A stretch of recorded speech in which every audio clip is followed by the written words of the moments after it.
Hi student, welcome to கணித மேதை YouTube channel.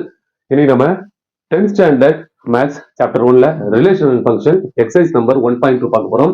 இதுக்கு முன்னாடி வீடியோலயே 1 and 2 சம் போட்டிருந்தேன். ஸோ அதை பார்க்காதவங்க டிஸ்கிரிப்ஷன் லிங்க் தரேன், மறக்காம போய் பாருங்க. இப்போ இன்னைக்கு வந்து நம்ம தேர்ட் சம் பார்க்க போறோம். தேர்ட் சம்ல என்ன கொஸ்டின் கேட்டிருக்குன்னா, relation R is given by the set X ஒய்யா கொடுத்துருக்காங்க. ஸோ எக்ஸோட வேல்யூ வந்து நமக்கு லாஸ்ட்ல கொடுத்துருக்காங்க. ஒய் கண்டுபிடிக்கணும், அதுக்கு என்ன ஃபார்முலா கொடுத்துருக்காங்க. எக்ஸ் பிளஸ் 3 அதுதான் வந்து ஒய்யோட வேல்யூ. ஸோ எக்ஸோட வேல்யூ பார்த்தீங்கன்னா element 0, 1, 2, 3, 4, 5. Determine it's domain and range கேட்டிருக்காங்க. ஸோ டொமைன் ரேஞ்ச் என்னன்றதை நான் முன்னாடி வீடியோல சொல்லியிருக்கேன், இப்பயும் சொல்றேன். டொமைன்ன்றது வேற ஒன்றும் இல்லை, இது வந்து கொஸ்டின்ஸ். ரேஞ்ச்னாக்கா அது வந்து ஆன்சர். ஓகேங்களா, அவ்வளோதான். கொஸ்டினும் அதுக்கான ஆன்சர் தான் நம்ம வந்து கண்டுபிடிக்க போறோம். ஃபர்ஸ்ட் நம்ம சால்வ் பண்ணலாம். So solution எழுதிக்கங்க. ஃபர்ஸ்ட் நமக்கு என்ன கொடுத்துருக்காங்க, எக்ஸோட வேல்யூ வந்து கொடுத்துருக்காங்க. எக்ஸோட வேல்யூ என்னது 0, 1, 2, 3, 4, 5. ஒய்யோட வேல்யூ கண்டுபிடிக்கணும், என்ன சொல்லியிருக்காங்க, எக்ஸ் பிளஸ் 3 நம்ம ஆட் பண்ணோம்னா ஒய் வந்து கண்டுபிடிச்சலாம் சொல்லியிருக்காங்க. ஸோ நம்ம கண்டுபிடிக்கலாம். ஃபர்ஸ்ட் ஒரு நம்பரா கண்டுபிடிக்கலாம். வென் எக்ஸ் ஈக்குவல் டு எவ்வளவு வருது, when X equal to first 0, அப்போ Y equal to 0 plus 3, 3.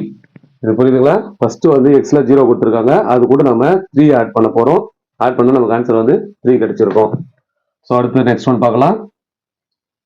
when x equal to 1, y equal to 1 plus 3, 4. அடுத்தது when x equal to 2, y equal to 2, 3 எவ்வளோ வந்துச்சு 5. அடுத்தது when x equal to 3, y equal to 3 plus 3, 6. when x equal to 4, y equal to 4 plus 3, 7.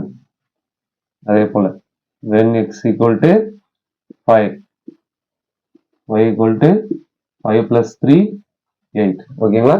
இங்க வந்து x value நம்ம first தனியா எழுதிக்கணும், அது கூட y க்கு என்ன ஃபார்முலாவோ அதை அப்ளை பண்ணணும். இதுலயே நமக்கு டொமைன் என்ன, ரேஞ்ச் என்னன்றதை கண்டுபிடிக்க முடியும். அதுபடி நம்ம ஃபர்ஸ்ட் என்ன பண்ணணும், இங்க r வந்து கேட்டிருக்காங்க. ஸோ நம்ம வந்து r வந்து நம்ம கண்டுபிடிக்கணும்.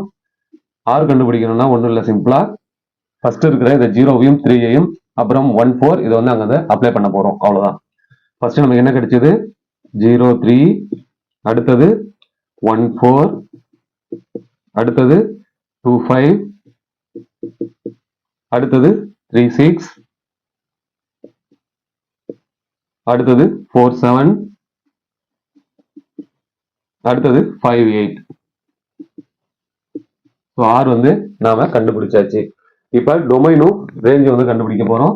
ஸோ டொமைன் நீங்க எழுதிக்கலாம். டொமைன் நான் என்ன சொல்லியிருக்கேன், ஒரு ஆன்சர் கண்டுபிடிக்கிறேன்னா அதுக்கு முன்னாடி இருக்கிறது தான் கொஸ்டின் சொல்லியிருக்கேன். என்ன எப்பயுமே கொஸ்டின் தான் ஃபர்ஸ்ட் வரும், ஆன்சர் வந்து அப்புறம் செகண்ட் ஒன்னா தான் வரும். ஸோ அந்த வழியில் நமக்கு ஃபர்ஸ்ட் இங்க என்ன இருக்கு, 0 இருக்கு. அப்ப எக்ஸ் வந்து என்னது, இதுதான் வந்து கொஸ்டின். ஸோ இதை நம்ம அப்படியே அப்ளை பண்ணிக்கலாம். நம்ம அங்க பார்த்து எழுதணும்னு அவசியம் இல்லை, இங்க கொடுத்துருக்கிறத நம்ம எழுதினாலே போதுமானது. ஸோ 0, 1, 2, 3, 4, 5. ஓகேங்களா? அடுத்தது ரேஞ்ச். ரேஞ்ச் என்ன கண்டுபிடிச்சிருக்கோம், ஆன்சர் 3, 4, 5, 6, 7, 8 கண்டுபிடிச்சிருக்கோம். ஸோ இது வந்து நம்ம அப்படியே என்ன பண்ண போறோம், இங்கே அப்ளை பண்ண போறோம். ஸோ எழுதிக்கலாமா, 3, 4, 5, 6, 7, 8. ஓகேங்களா? இந்த தேர்ட் சம் உங்களுக்கு வந்து புரிஞ்சிருக்குன்னு நினைக்கிறேன்.